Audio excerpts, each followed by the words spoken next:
So from the outside, someone that goes to the gym and has got a good body or whatever, there's the body, and this is what you get to touch during sex and when you're intimate, right?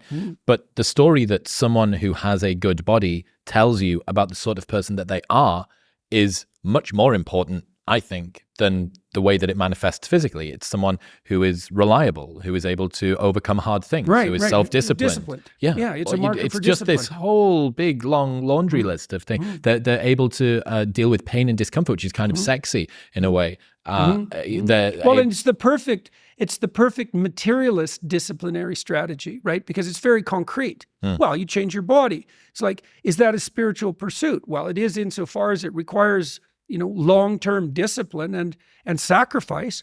And you might hope, and I think this is likely the case, that, you can get stuck in the bodily self-improvement niche and focus on that too obsessively, but you can also use it as a stepping stone to discipline pursuit itself. And lots of people do that. I think I told you the last time that we chatted about the manopause, this thing that I'd come up with. So I noticed toward the end of my 20s that lots of guys who had been training with a particular modality, usually bodybuilding, usually exclusively for the way that they looked, realized as they approached their 30s that they were getting out of breath going up a set of stairs and that they maybe couldn't touch their toes, and they looked fantastic. But no, they just felt like they should maybe start to value different things. And they then changed their training, and they would go and do Brazilian Jiu-Jitsu or yoga or CrossFit or, some other form of whatever. And that precipitated a change in everything else. And I saw this in myself, right? I get toward the end of my 20s. I've achieved success in many of the ways that society tells a young man that he should value success. There was a discordance. Something felt off. And you then think, okay, well, maybe I need to assess whether or not the things that I've been told I should want are things that I actually want to want. And very quickly you realize, I don't know, it feels like a quarter-life crisis. I think so many men go through this. They go, I either succeeded or didn't succeed at a game that I was told that I was supposed to value playing, and upon reflection, I really don't care for it as much as I thought I did. Maybe there was some elements, I was so proud of what I'd done with my business partners, I was so proud of the things that we'd achieved. But then there was other stuff where I was like, why have I attached so much of my sense of self-worth into this and this and this? And then you have to assess. And So this is what happens in the story of Exodus when Moses encounters the burning bush. So he's just going about his business as a shepherd, and he's doing all right. He's got 2 wives.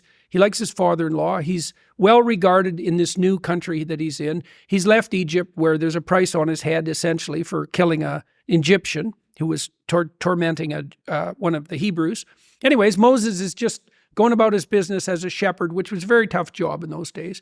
And this thing catches his eye, this glimmer, this gleam, and he goes to investigate. Okay, so what does that mean? It means as you're progressing through life, something will capture your interest. And in the story you just told, it's like somebody decides they're going to start going to the gym. There's something about becoming physically fit that calls to them, right? Which is an interesting thing, right? Because it calls to them. It's not even necessarily a decision they make. It's more like a possibility that makes itself manifest that's of interest. So they decide to pursue it. So they look into it more deeply. Well, so Moses approaches the burning bush, and he gets closer and closer, right? And a bush is a symbol of life, right? Like it's a tree of life. And a tree of life that's on fire is being, that's the life, the tree, and becoming, that's the fire, the transformation. So a burning bush is a symbol of being and becoming as such. Now, it's something that beckons. Okay, so now you pursue your physical fitness because it's called to you. And you concentrate more and more on it, you get more and more disciplined. But as you get more and more disciplined, you start to transform, right? And so your vision starts to change. Now, what happens to Moses is that as he gets closer and closer to the burning bush, he starts to realize that he's on sacred ground. So he's going deeper. The investigation is taking him deeper. So he takes off his shoes and continues to approach. He's still going down the same trail, right, pursuing this thing. And then the voice of God itself speaks to him from the midst of the burning bush. And that's what turns him into a leader. And so what does the story mean? It means that as you walk through life in your normal mode, things will call to you.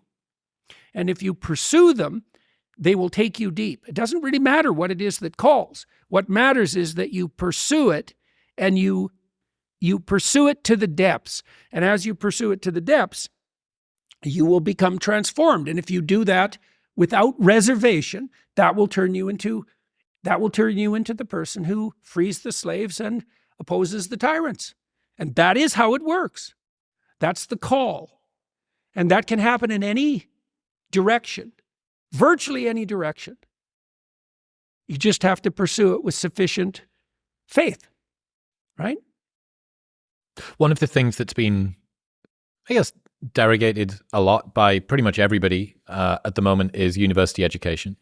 And I had such an interesting time at university, almost exclusively outside of my education, right? All of the good things that happened to me while I spent 5 years at Newcastle didn't include what I was taught. It was never inside of the lecture theatre. It was everything I was doing outside of that. And lots of my friends, it's very trendy on the internet to mock higher education as useless pieces of paper.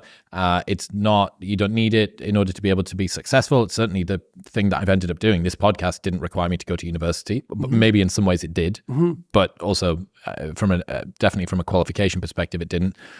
But I think I'm still relatively pro university experience. And yeah, you've got Peterson Academy launching, which is your new thing.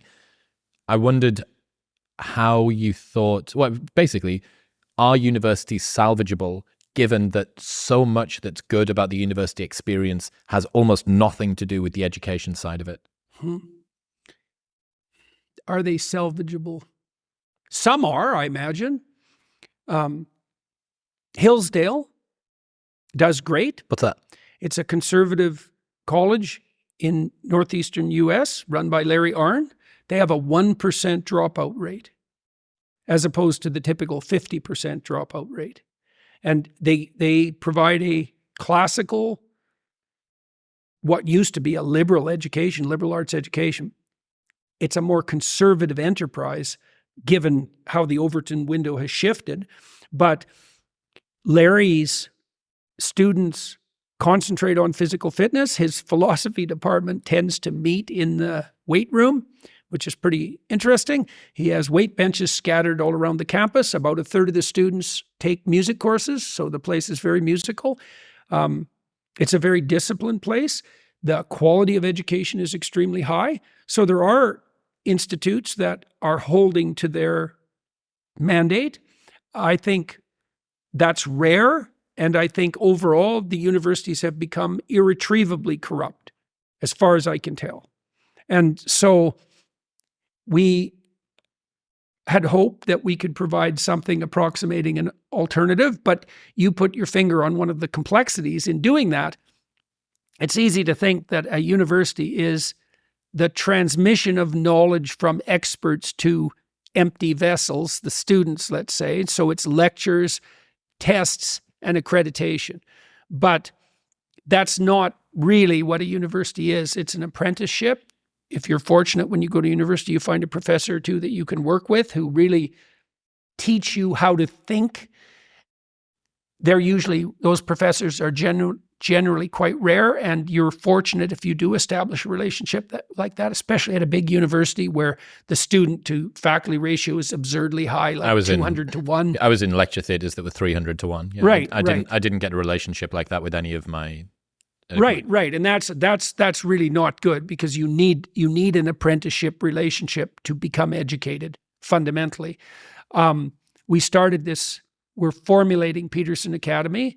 We're hoping that we can provide people with extremely high quality lectures. I'm fortunate, as you are, to be able to reach out to people who are charismatic and well educated, and we offer them a good financial deal, and we treat them very well, and they come down to Miami and they record a relatively short lecture series, 8 hours, and we're implementing state-of-the-art testing procedures, and we're going to be giving out a certificate that you will have to earn to acquire. And so we're hoping that the quality of our graduates will be such that the certificate will speak for itself as a marker for conscientiousness and educated expertise. We'll see. We're also building out the social side of it. Because as you pointed out, a huge part of what happens to you when you go to university is social and socialization. You get to make a whole new group of friends. It's a big deal, right? It's one of those times in your life where you can parcel off who you were and you can become something new. Well, you remember every single summer, at least for me, maybe this was because I was chronically so unpopular in school. I would come back every summer imagining that I would be able to reinvent myself. I'm going to be the cool kid this year. I'm going to be the sporty kid this year or whatever. Right. But the big one is age 18 because you're not even in the same town. No one even knows who you are. No one even knows what to think about who you are. Right. And that for me was the big inflection point of me going from the child that I was to the sort of young adult that I was going to end up. Right. Well, if you're fortunate, you have a number of times where that happens in your life, where you can make a relatively clean break and you can invent yourself anew. Right? This is just to interject there. There's an idea called monk mode, which has kind of become a bit of a meme online. But I first read about this years ago, and it involves an extended period of isolation to work on yourself, to reflect on your flaws, to kind of do the inner work, to introspect,